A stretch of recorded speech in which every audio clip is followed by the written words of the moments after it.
No, that's not a banana. I am that excited to see you. It's penis. She doesn't get it. No, I got it. That was good. Yeah. Well done. Funny jokes. Hi, people just joining. Hi, all. Hi, everybody. Hi, everybody. How's it going? Right. Welcome to COVID Club. COVID Club! That's it. Sid is done. I've left. Sorry, that's all you get. She's gone now. Yep. How is everybody? How you all doing? Waves. Hi, it's nice to see everybody. Oh, I decided to come back. How's everybody holding up? You all staying safe and sane and stuff? Full of hope. Everybody baking banana bread now? Ooh, Sid, tell them about your badge. Oh, this is a really cool badge from La Vidriola. I'm putting you more in the middle because you're more important than I am. Oh, thank you. Yeah, I bought a couple of things. I did put them on Instagram. But yeah, the money goes to charity. And it's a little hand sanitizer. I've been wearing it whenever I have to go out to M&S, which is most days. Because I am an indecisive food idiot. Fidiot. Yes, idiot. We did some, we looked back at the last video we did and we didn't like that there was like 7,000 You could miles. see our TV. Yeah, so we thought we'd do a fancy Disney poster in the background. We have many of these rocking around the house and the studio, more in the studio, but in our apartment we've got a lot of them too. Yeah. Which we'll show you a lot more of. Yeah. In the weeks coming, we're gonna do. We've got a plan to do a little Disney tour of all this Disney stuff that Sid has.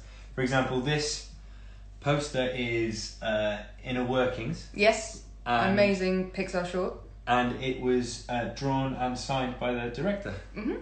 So that's cute. Yeah, we have a lot of stuff like that. We seem to have a collection of Disney posters. Yeah.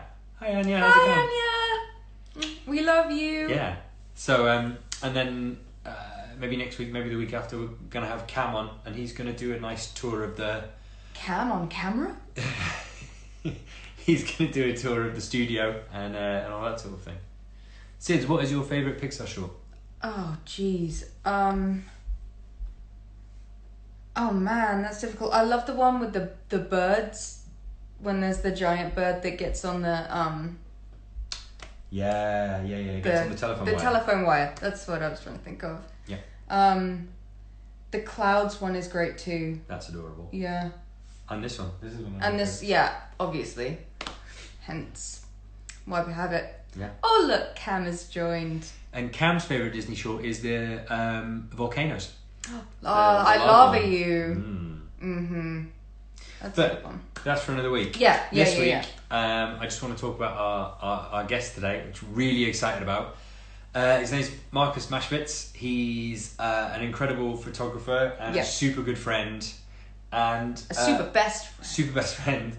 And Paperboy was so good last week, and we had such a fun chat with him and such a great time that we were sort of thinking, you know, who could we bring on that's that. And we're doing it now. And it had to be him. Yeah. We just got so much history and so many good stories. Yeah. Yeah, we do. Hey! There he is. Look at that face. My friends. Oh, Marcus. How are you? We're good, mate. It's so good to see your face. Oh my god. Is it? Do I have lips on? What's going on here? Has it made lips? Have you given yourself some sort of like Instagram filter that makes you look What? Hello. That's weird. What's that about? You got CGI makeup. Yeah, you've got like makeup on. Oh well. That's amazing. You rock it. Or a pink mustache. Yeah, Slay Queen. People already commenting, just be like, I don't know what's going on there, but how are you guys? Oh, we're good, mate. All the happy to see your face. yeah, if you were a dog penis, you'd be really healthy. Ooh. No, is that not how that works? The little pink lipstick? That's weird. Yeah. Already. What's going on there?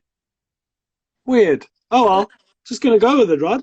I mean, I'm enjoying it. So, This is Marcus. yes, everybody, please welcome Marcus, our Hi. pink lip friend. If ever you needed to know anything about him, That's it. Yeah, you've got everything there. pretty much it. How are you two? Yeah, good, mate. Really good. Thank you so much for doing this. This is Sure thing. I we, wasn't really in the mood today. It's been a day. Oh no, I'm sorry. But I'm good now. I'm good. Good. We'll cheer you up. Yeah. No, I'm good. I'm good. Marcus doesn't do a lot of these, so No, Marcus never does these. Yeah, so I feel super privileged that you do. But also, Okay.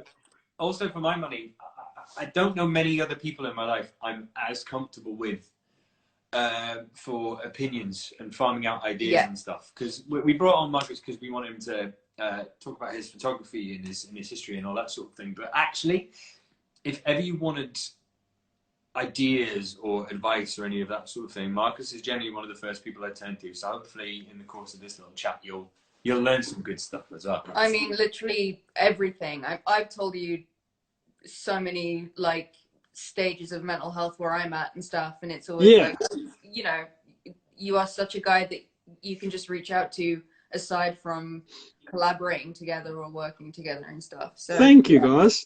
We really appreciate you coming on. I just pretend, you know. Yeah, well, you're very. You should be an actor. Huh. Yeah, I don't think so. This is uncomfortable enough. So if you look in the background of Marcus's house, you can see photo paraphernalia and you can see skateboards. Which I think is a pretty good way to seek into Marcus's. Yeah, how you got started with everything. All of this. Yeah, like, you started skateboarding in South Africa, right? That was the first. Yeah, that was very, very long ago. Yeah, started skating when I was 14, I think. 13, 14, 15, somewhere around there. So very long ago. Yeah, just started photographing, taking photos and documenting our little thing with our group of friends. Realized the photos were really rubbish. Even though we were doing stuff that was pretty good, it just didn't look like how it did in magazines and stuff. And that just got me thinking, like, why does a magazine picture look so good compared to what I've taken? And realized it was a lot about composition and lighting and just trying to think about the picture before you took it, I guess. And that started the whole craziness of taking photos. Well, you've definitely done well. I mean, that's thank you. Pretty easy to say that. Thank you. Did you always have a visual eye, or was it literally? No, I don't think so at all. Like, even when I told my dad I wanted to study photography, he said, "That's cool to learn your hobby, but you're not artistic at all. So, what will you do after that?" He was really supportive, but he was just like, "Okay, you can't even draw a stick man. So, what are you gonna do now?" But, and it's weird because I think you're lucky if that part's more natural, I think. For me, I had the technical side was quite easy, but the eye had to be taught. I think it's easier if you're the other way around. Because at the end, like, you can learn technical stuff. That's just reading a few books, but it's quite hard to learn what is a good picture. I don't even think I know what that is yet still.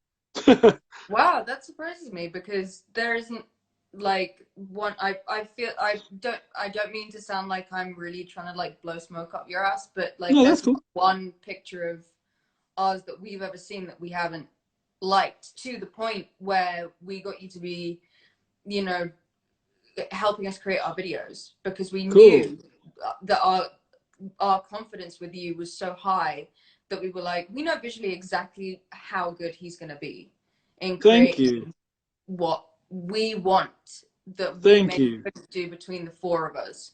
Okay. So, yeah, I think I don't know, loads of times I'll take a photo and then I'll post it up somewhere and someone will mail me and say like, wow, you've really nailed the, I don't know, the golden rule or whatever they called. And yeah. I'm just like, what are you talking about?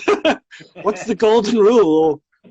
Or I don't know any of that stuff. And they'll send me, Yeah, it looks like a shell or something. They'll send me that. I'm like, yeah. what is that?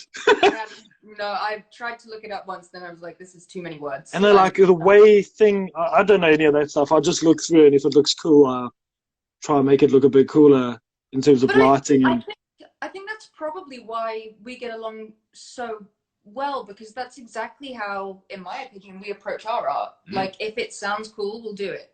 If it looks cool within our own like house or whatever, we'll post it or whatever.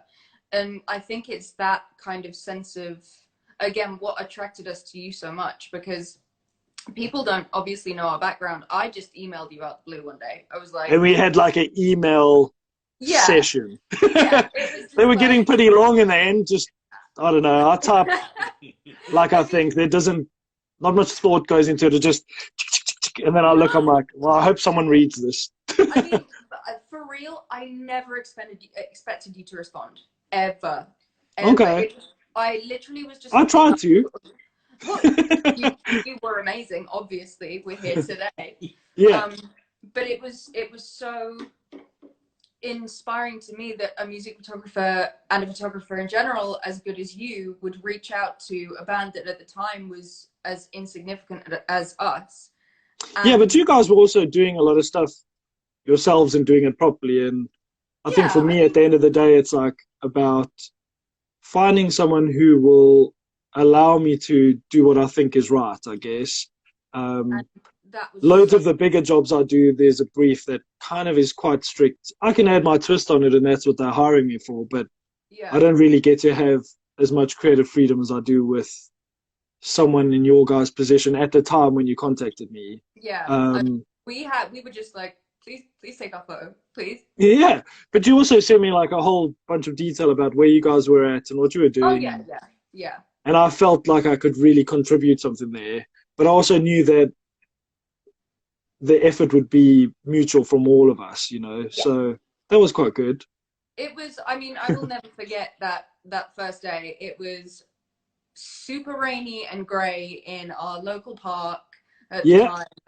And we just went out in the cold and then found like some random driveways and stuff, and we're like, fuck it, let's Yeah, and I didn't know the dynamic of you guys yet either, so it was like, yeah, exactly. They're weird. I heard that they were brother and sister, but now they're kissing. Oh, they're not the brother and sister. It's the other people are brother and sister.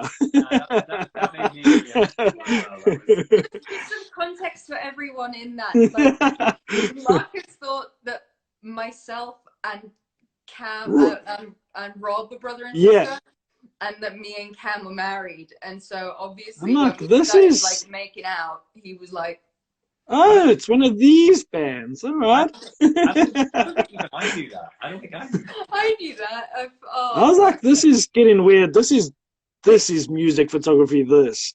I completely forgot about that. Oh my gosh. I mean, That's funny. Yeah, I mean, even on that first day, I think we were completely enamored by you and your work ethic. Thank you. Because, you know, one of the things that we were talking about prior to this conversation was that with something so visual, you have to be comfortable with the person that you're working with. And I know I was really nervous because I've been on sets before where the either photographer or director or DOP or whatever has made me really uncomfortable, and I'm like, right, I have to get out there and do like a performance, and yet I feel self-conscious. But it was like the first 5 minutes that you walked into our kitchen, we were like, we're gonna get along with this dude.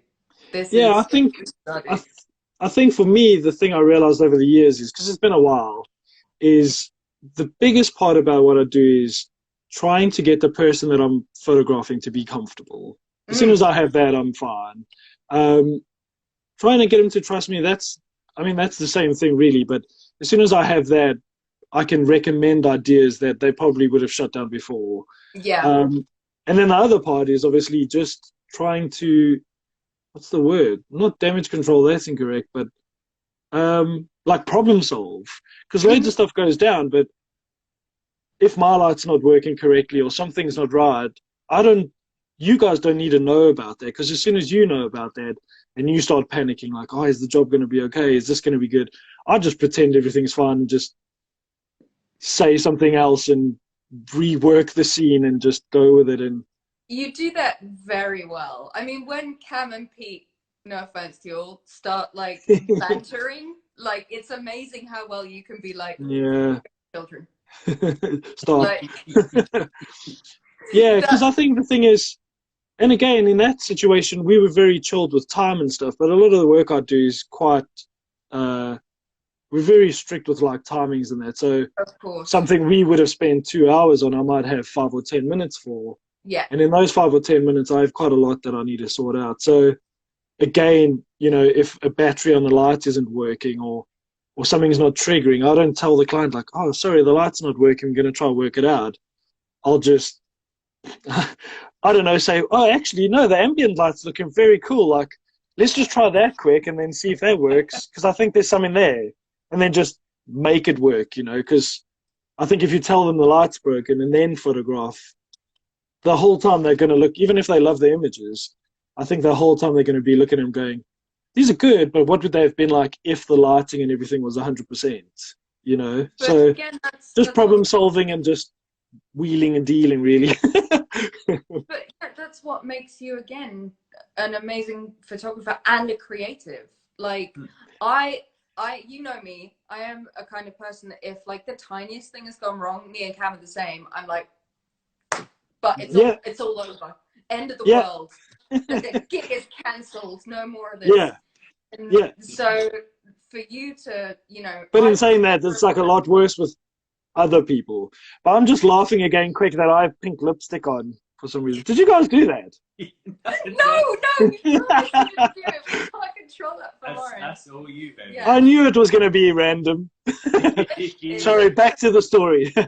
No, you know, just again saying how good you are. Yeah, I will cut in doing this. Anybody that's watching, if you have any questions about creativity or photography or that sort of thing, like don't be afraid to chip in with them, because we've got a history, so we'll just sort of we'll talk normal. I was going to say, if I look away, it's not because I'm being rude. I'm just trying to actually read the things that are coming in to see if anything is relevant. But don't worry at all. No, I mean, so let me try and tie this together in my head. So you started skateboarding, and then you took. Did you take photographs just because you wanted to document what you were doing? Was that the whole thing, or was it inspired by something? I don't know. I think like obviously you're watching. The scene was very small then, and I think my parents like when we grew up, it wasn't always, but like I always remember us having, or my parents having like photographic albums with pictures in, and then little like pieces of paper next to them with words like just Marcus's first pastel or Marcus didn't like the dogs or whatever it was. I just remember seeing that stuff always, and I think so that visual idea for me was always there. Like we'd always open those up and just go through, or you know, it was kind of a thing that we just always look back on, I guess. And I think that when I started skating, I realized like how much fun we were having and the friends that I was with. I just loved that time of life when it was happening. I think I just wanted to document it. So Dad had like a small point and shoot laying around, and I think there was some photos left in or something, and I didn't steal it, but I borrowed it and shot some photos, and then thought like, wow, this is amazing, guys. Like I got our first picture, you know, we're a little group then. So I got our first little group photo. And then came home and printed them, and they were rubbish. But at the end of the day, we all really loved them. I guess once we started photographing tricks and stuff, that's when it became like a little bit harder, because again, I feel like a lot of people that I was skating with at the time were actually quite good. Mm-hmm. And I would shoot photos of someone like doing a kickflip down a set of stairs or something, and look at the picture and just think, this is rubbish. But then I'd buy the new Transworld magazine, and the cover would be a trick very similar on almost the same size. And it was just like, why is that in the magazine? Why does it look so cool? And then all of a sudden mine's rubbish. And I guess over like the years, more and more tours happen, and we'd be skating with guys from overseas, and they brought out their photographer at the time, and he had flashes and stuff, and I was thinking, what is this guy doing? It's daytime outside. Why has he got lights now, you know? And kind of spoke to him about it, and then just he told me like he'd have one light to light the bottom of the board so it wasn't silhouetted, and one to light the face. And when you're speaking like that, I thought, my God, what is this guy going on about? But then I'd see his photos in the magazine, I don't know, 2 or 3 months later, and just everything kind of clicked for me then. I realized then it was about the framing. So you didn't always just stand with a fisheye on the stairs trying to get a picture there. Sometimes you'd want to be further back and frame things with a tree in front, or have the landing and the roll up. It was always important about having that in the shot. And if there was a trick like, I mean, you don't know skateboarding probably, but if there was like a kickflip, there's a very specific moment in that trick that if you catch it, it shows exactly what it is. If you miss it, it just looks terrible. Yeah. So timing and stuff became very critical. And I think that helped a lot once I started doing music photography, just because, again, when you're like photographing a live scenario or something, you have such a small frame of time. Of course. Where that photo is going to make sense 100%. I mean, it will make sense, but, you know, someone tuning their guitar, for me, that's cool in a rehearsal room, but like that's not the shot you take on a stage. It's obviously easy, but there's moments where you want to get everything, like that jump or that whatever it is. And so skating definitely helped me with that a lot. It was a big part of what got me into photography properly. I fell in love with photography because of skateboarding.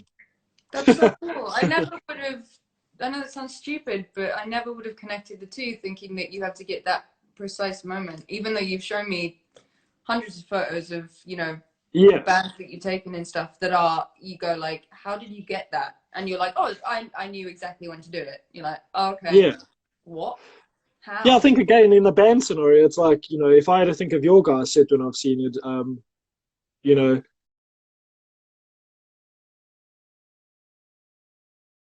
first of all, you never want to take a photo of someone with a weird mouth or anything. So it's trying to think of those kind of things and just watching the.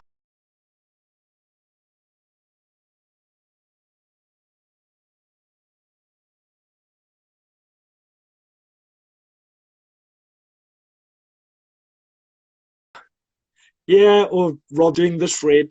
Yeah. I wanted to try have that playing on an iPad in the back, but we'll We'll upload it somewhere. Yeah, I thought if there was loop in the background, that would be amazing, but not. Instead, I got this pink mustache and mouth. That's better. Yeah, sorry, I was saying. Yeah. Oh, sorry, I was saying. So, yeah, so like in a live scenario or something, you know, it's kind of trying to think of like what people would want to see. Everyone can stand. I think the first thing when people do live music photography, it's like, oh my God, I'm so close to the singer. Let's just stand right underneath them and photograph into their chin with a microphone in between me and them. Like, and I think that's the worst photo you could ever take. So the skating kind of helped me to think of like what it would look like as a whole thing. So I always try and photograph from a little bit further back and try get some of the stage, try get some of the scene in there, and just, I don't know, try capture that whole thing. Like, yeah. I mean, skating. the live photography is so dynamic. It makes me feel like I'm there. Even if it's a photo of us, you know, I've got I'm in that audience looking at us. It's really interesting. If you, I know it sounds self-referential, but anybody that is watching this video, if you go back and look through our Instagram before you look through Marcus's, just when you find some of the live stuff, there'll be a couple of places where like Marcus has shot and there's been other photographers. And the other photographers' photos are amazing because everybody has a unique style and it's really fucking cool and it's great. But when you look at Marcus's, it's interesting. Like I'll be on stage playing and I'll know he's there, so I'll look for him. But you can't find him because he's in a complete place to everybody else. Yeah. And it's not something you can necessarily teach. And I really do think it comes from skating because I've also been to shows with Marcus. And like we'll be hanging out and talking, and he'll be like, "I'm gonna be back in like 7 minutes," because he's just got this like innate sense that something is gonna happen. Yeah. And it catches what he needs. Because I don't know if people watching this know, but a lot of bands, I would imagine it changes once you get to know them. But Marcus can sort of verify that. A lot of bands will only let you take photos for like the first 2 or 3 songs. Yeah, I mean, I guess it just depends how you were commissioned for the shoot, but normally, like, I only work directly with a band, so then I have I have permission to shoot the entire thing from wherever I want. But if you were shooting for a magazine or a third party person, let's say, then normally, yeah, the rule would be you're only allowed to shoot for the first 3 songs. And normally you couldn't use flash and stuff. It's quite restrictive of where you can be. But at the end of the day, if you haven't got that shot in those first 3 songs, you might as well just go home anyway.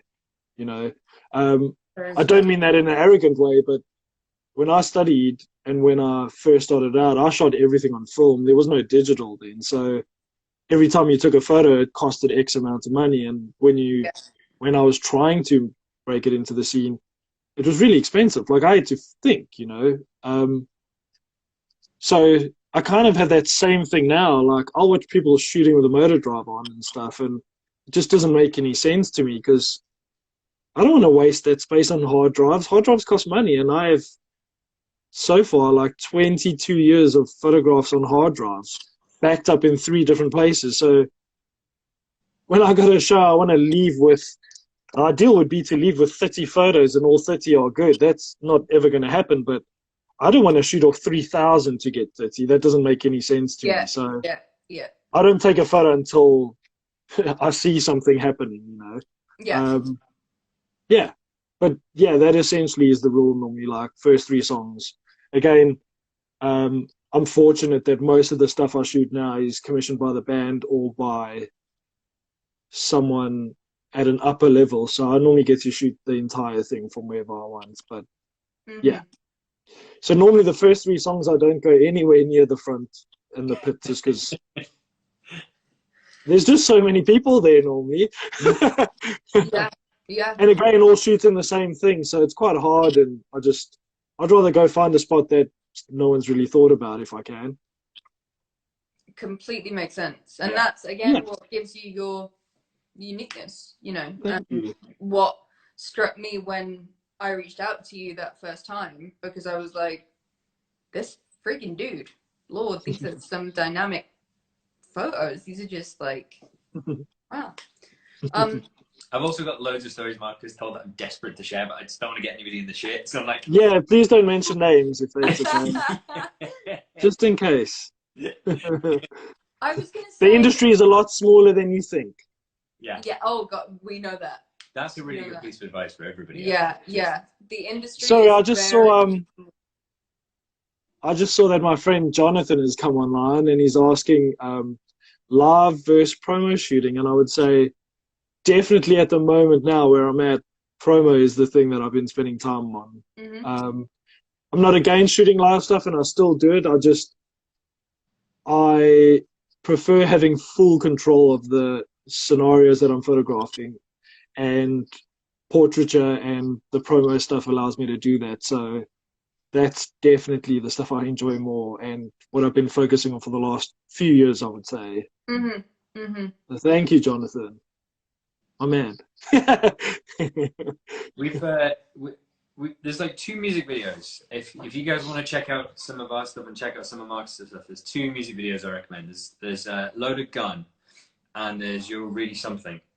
And we're talking just specifically ours right now. Yeah. We'll open it out in a sec. But just for a reference, if you watch those 2, it's really interesting because they're both collaborations between a visual artist and the band, but to see what you can achieve by trusting somebody creatively and working together with people to the point that you can sort of know what the other person is going for. It just produces such a broad spectrum of work. Like Loaded Gun, and this is why Marcus is such a brilliant businessman as well. Loaded Gun it's an introduction to a band and an introduction to a band playing live. So it is a great music video. It's also an advert. It's also to go, this is what you are getting when you have this. I loved making that with you guys. Oh man, that was one hell of a day. Wasn't Cam? Yeah. Well, he was super sick and moaning and just laying on the bed. Yeah. Isn't it just Cam? He was a conscience, and we kept having to pick him up and just we'd wake him up and be like, "It's your turn now. Can you do this?" He'd dab himself off and then just come play bass for a bit, and then he'd just go lay down again. So he was a trooper. Cam was great. That was some good work. That was just a really fun day. Driving that van down those country roads as well was... Yeah. And didn't we go eat ribs after that? Sorry, non-photo related. Ribs in the village. Yeah. That was such a good day. Poor Cam. Yeah. Literally just holding him up by his jacket. Yeah. And underneath his buttocks, just lifting. Yeah. But again, that was so visually compelling, and it like spurred the whole photo campaign with it. Like, still to this day, our blue and red. And the album cover came out from that as well. Exactly. Yeah. The album cover and that blue and red photo of us is still. I mean, we still get comments about that today all the time from not just fans, but from really high up industry people that are like, "This is cool." And we've had a lot of people copy it. It was really weird because I think our discussion was, hey, we need to make a music video. What should we do? Well, I have this idea, and then kind of told you guys just went, all right. I was like, what do we need? We need a studio, and you guys need to buy 4 lights from IKEA. On stands with bulbs. All right, okay, let's go. And that's what we did. Did we take the album cover photo in that shoot? Yeah, we shot that photo there. Yeah, that's right. Yeah. That's right. So if you remember, we did the first scenes we shot were all silhouetted, and then we shot with those lights you guys bought from IKEA and kind of incorporated those in. Yeah. So that we could get because it was like an introduction to the band, and kind of went to have it silhouetted so that people got like the attention. And then we introduced the faces, so it was like, these are real people now. Yeah. And then kind of put the red on, I want to say, during the choruses, just to like give a little bit of a thing. Yeah. And when we were shooting those, I was like, there's some scenes here that I think we need to capture. So we kind of just quickly caught some stills. Yeah. And then I think on the spot, I had an idea, just because of the way your hair was lightened, said was just to photograph your face like that and flip it upside down and make that the album cover. And I was very specific about it having to be upside down. Yeah. I'm like, it has to be upside down. Why? Just because it won't work if it's not. And there we go, iconic image of our I think so. single. I think that's one of my favorite photos I've ever taken, I think. Oh, God bless you. Thank you. I mean, it's definitely one of mine. And then to contrast, you've got You're Really Something, which we shot in essentially a crack den, which on the hottest day in England ever. Oh my God! I forgot about it. It was like, what did it rate? Like 35 degrees indoors, and there that was outside. It was like that hot, and we were inside with the windows closed because we couldn't open them. And how many people? 30 or something. Yeah, like 30 people. All the lights were on. Sweating. It was red headlights on. It was disgusting, but it came out so cinematic and so. It was good, yeah. Brilliant. I mean that's still to this day. I mean, I have such an affinity for that song myself anyway. Like, it is such a personal place in my heart, especially to play. Yeah. But the video, I think, truly reflects that as well. It's so much fun. Yeah, that was a fun day. I watch it all the time. And I'm one of those people that hates the sound of their own voice and the look of their own face. So, you know. Good one being in a band. Yeah, I know. What am I doing as a member of a band and an actress? It's so silly, but I think that's what I said to you guys. I think what I said to you guys when you asked me to do this, I was like, is there any way we could cut off my visual and my audio? Oh, we lost him a second. Can you hear me? There you go. Oh. There you go. We got you. I was saying, when we discussed about doing this little chat thing, I said to you, was there any way I could do it without seeing myself or hearing myself? No. Instead, you just put lipstick on, which is fine. Yeah. I still don't know what's going on there. It wasn't there when I tested, but whatever. I love it. I've never seen that filter on Instagram, so I don't. Why is it there? Weird. I was just going to say, sorry guys, I can't scroll down. I saw someone asked if we'll go back. I saw someone asking if I think it's necessary to get formal training or to learn to learn photography. I do not think you need that. I think that I did study, and I studied for 2 years. It was okay, and I think I did learn a lot, but I think that a lot of my parents' money at the time was wasted on that side of things. In 2 years of time, to learn a lot of stuff that I've never ever needed to use. So I think that, again, and everyone's got their own thing. I think that if you're a studier, then you should study. But for me, I think if I had to do it over again, I would ask my parents if I could get that money before, buy some camera gear, which I luckily had some of already, and I would invest in a good book or two just so I knew like the basics of how a camera works. Yeah. And then I would hop onto a photographer that needed help and just work for cheap or not free, but like, that photographer might not necessarily be needing you in terms of like a financial thing. They can't afford you. But if you were going to spend all that money on education, rather spend it on passing the time learning from someone who's doing photography every day. I feel like, and I'm going to say it because I thought my lecturer was not a very nice guy. He was quite degrading about the work I was producing at the time, and I almost didn't do photography like the other 15 people I studied with ended up doing. I realized that he was a photographer who ended up not making it as a photographer, so he decided to study or to teach photography.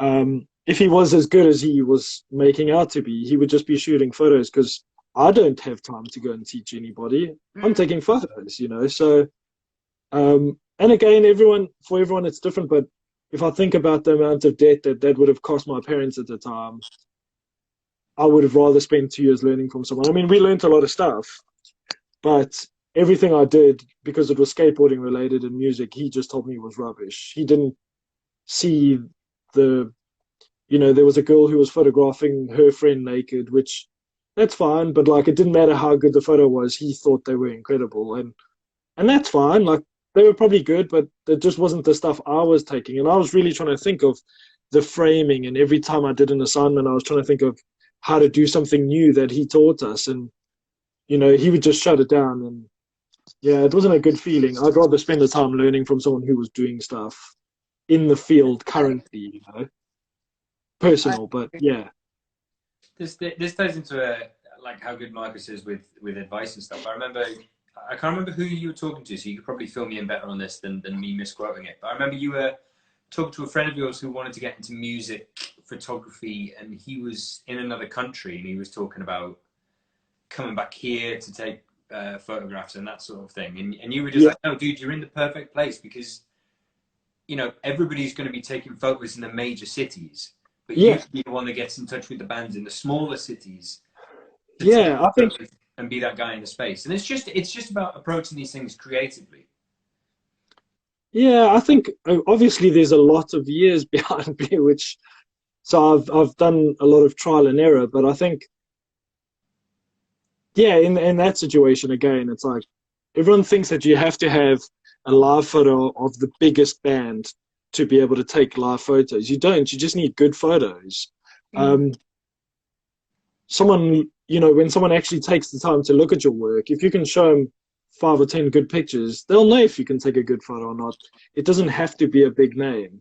So if I was living in a smaller town, like I am now, I would be photographing the local bands here because it would be way easier. Yeah. At the end of the day, you'd get way more access than you would get if you just got 3 songs at a show with 50 other people, or, everyone wants to go shoot a festival, like festival, daytime lighting, 100 photographers in the pit. That's the worst thing I could think of for your portfolio. Everyone's going to have the same photos. Just unless you have privileged access there, you're not going to get anything special. But shooting at the pub down the road where your friend's band is playing to 10 people, you'll probably get the most gritty photos those will last you, And you might just find the next band that's going to be up and coming. Yeah. No band started big. That's true. Yeah. Absolutely. Absolutely. So what was the point between, I'm going to name drop on your behalf now, but there was obviously, it started at skateboarding, and you developed a love for music, presumably because skateboarding musicking, there's such an intrinsic scene. And I then, think. Oh, sorry. no, I'll let you. yeah, no, you go. You tell me you have something important to say. I was just going to say no because you were talking about the transition of that stuff. But so at the time, I think like every kid that's 16 or 15 um, wants to be. I think you discover music at that same time, and you think I want to be in a band, and some people do, and some people don't. Um, Me and a bunch of friends all got guitars and drums and stuff, and we started going for lessons. And I'd go for guitar lessons once a week. I'd do what the guy told me, and then I'd go home and just want to skateboard. So he'd give me a whole bunch of stuff to practice. I would not even think about the guitar for the whole week. I would Yeah. skateboard every day, skateboard to the guitar lesson with my guitar on my back, get there, and then he'd say, okay, so show me like what you practiced this week.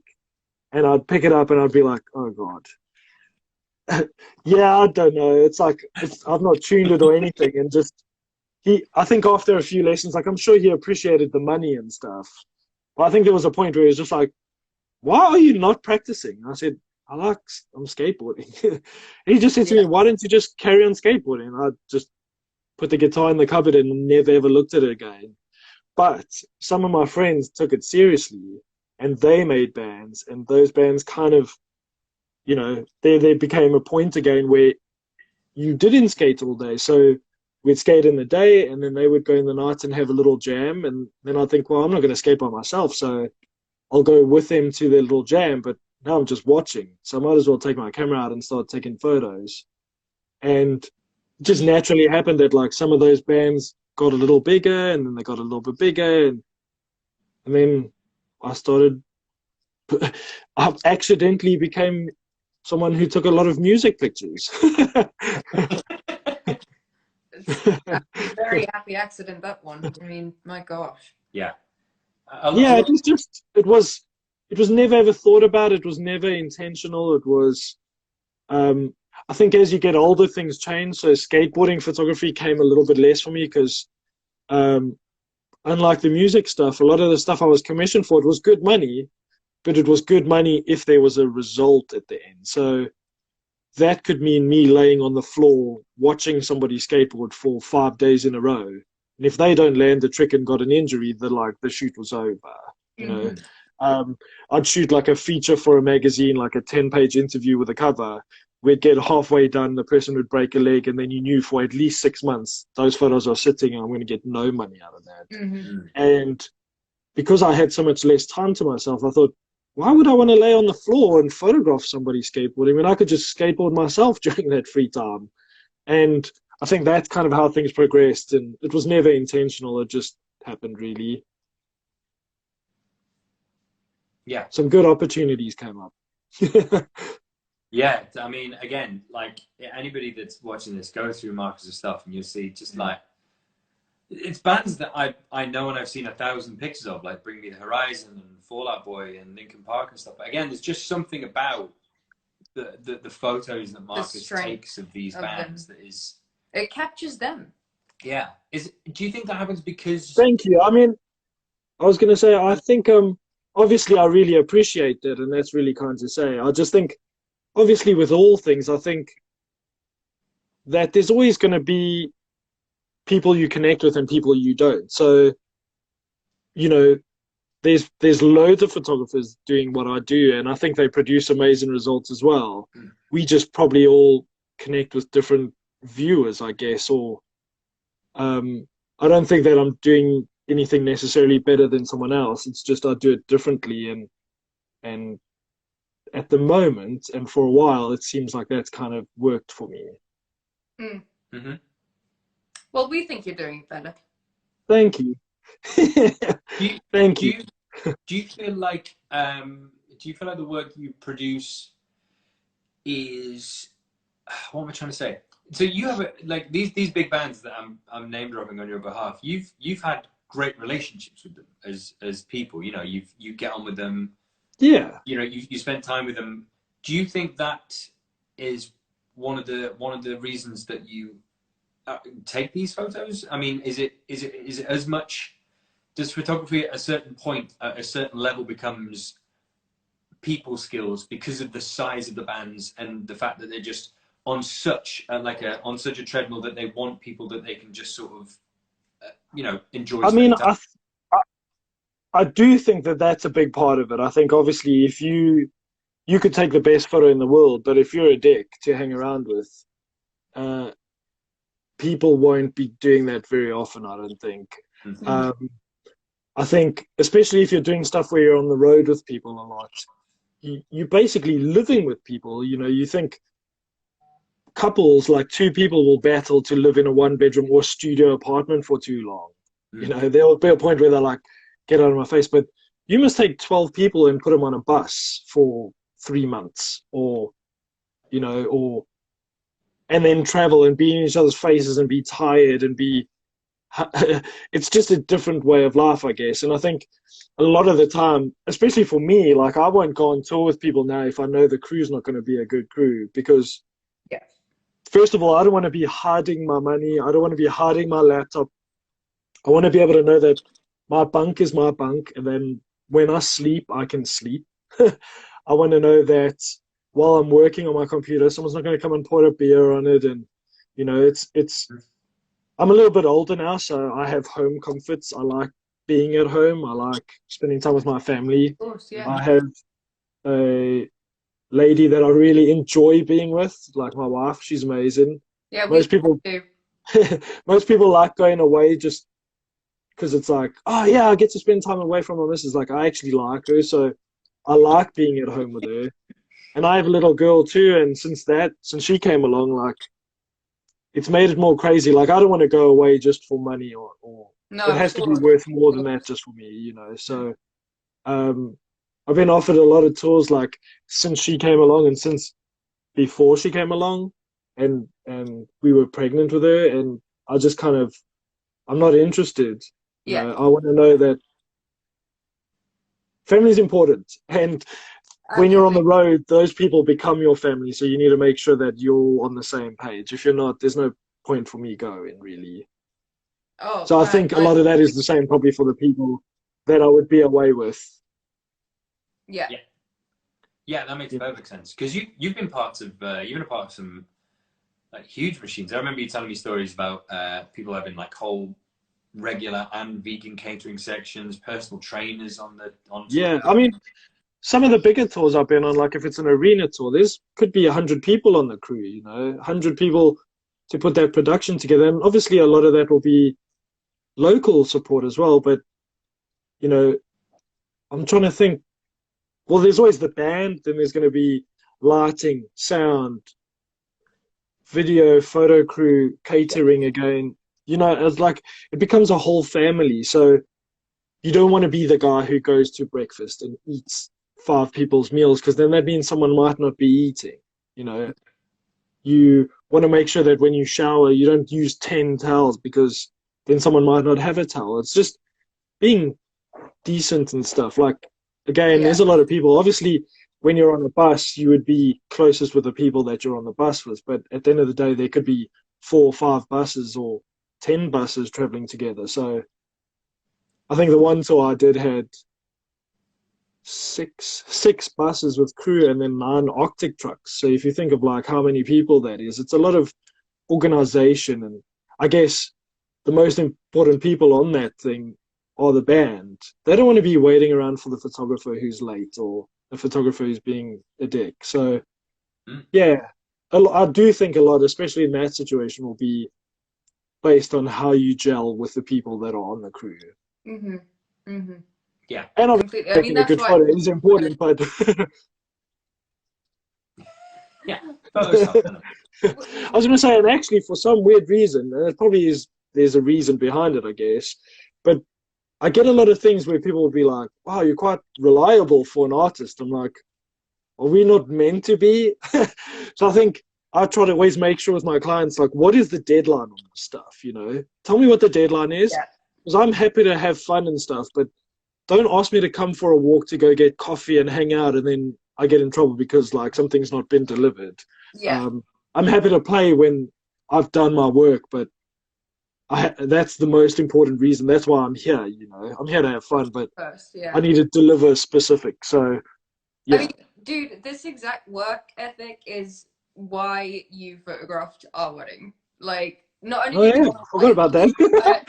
we were like, we had people don't know, we had a secret wedding, and it was really intimate, and we were just like, Marcus is the only person that can do this for us, and he's the only person we want to hang out with afterwards for the next couple days on roller coasters and stuff. So yeah, that. And you guys forced me to drink. Yeah, that's the other thing.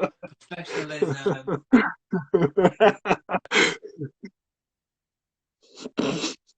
Ian, like, next time I saw him, he's like, yo, do you think I could just piss on all these people off the balcony? Fuck you, fuck you.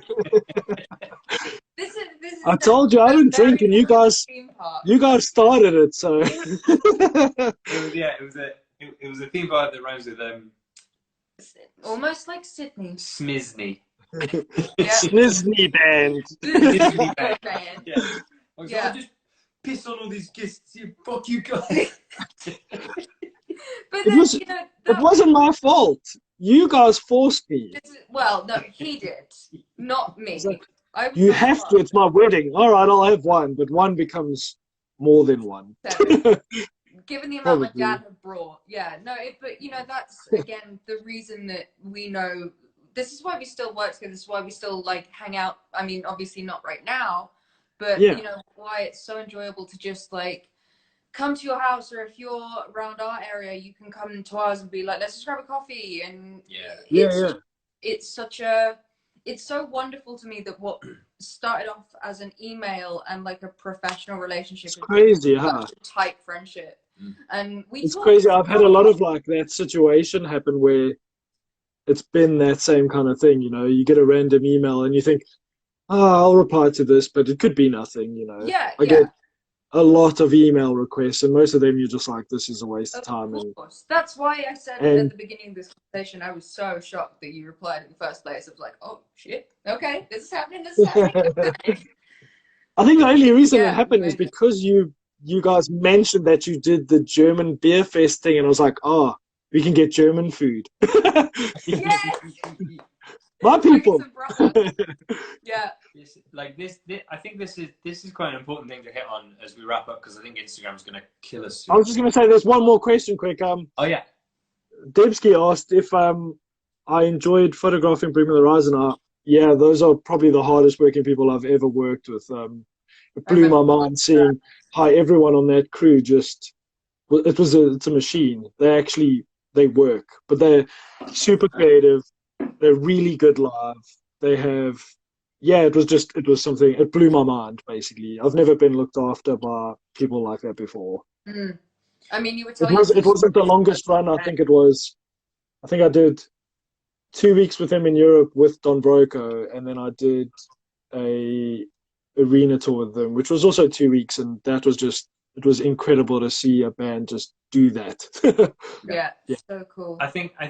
Okay, sorry, you can wrap up now. No, I was just gonna say, well, I'll talk about this with you another time with your permission. But it would be really great to do another one of these with you, where we can really deep dive into what it is to successfully cultivate relationships within creative areas, because I think it's such a thing that's so missed out on people having these conversations with, because people always are like, yeah, you got to make the music and you got to absolutely, you've got to do all that shit. But I remember when we were working together and we got a piece in Kerrang, the first thing you were like is, we need to send those people cupcakes and we need to thank them and we need to find out what that is, because it's such an important thing to have your shit together as artists, because nobody else is going to do that for you. And as soon as you let people do that for you, suddenly all your money goes, or your time goes, and then you've got nothing, and you don't realize that it's happened around you. And there's such this expectation that getting one opportunity like that means that, it's all happening now. I don't have to do I think for me it's just kind of, I've never taken any of the what's the word? The opportunities I've had for granted ever. And you can tell.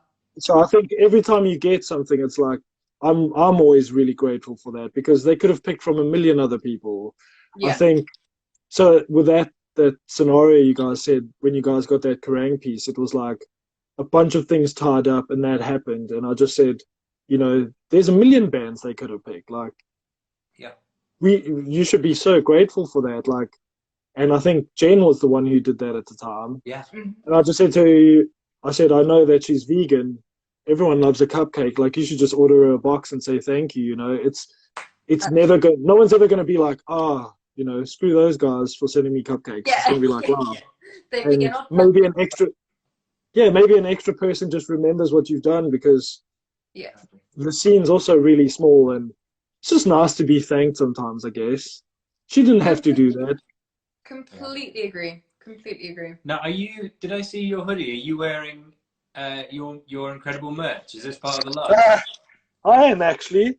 Yes! So Marcus has this incredible company called Your Mother. I've bought stuff. Yeah. It's so cool. I mean, I literally did notice it like the second he showed us. I was like, I'm having that yellow tee. Yeah, it's metal as fuck, but it's also like just really heartwarming, lovely stuff. So Yeah.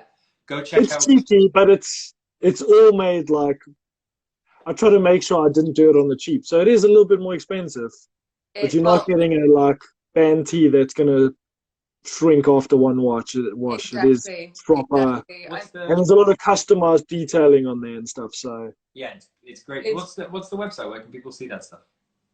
it's We Love Your Mother. So good. So good. And it's so reflective of you. I love that. You've done that so often with us, gone like your mum. Cam all the time. Because I think a mom joke's always funny. Exactly. Like, it's never.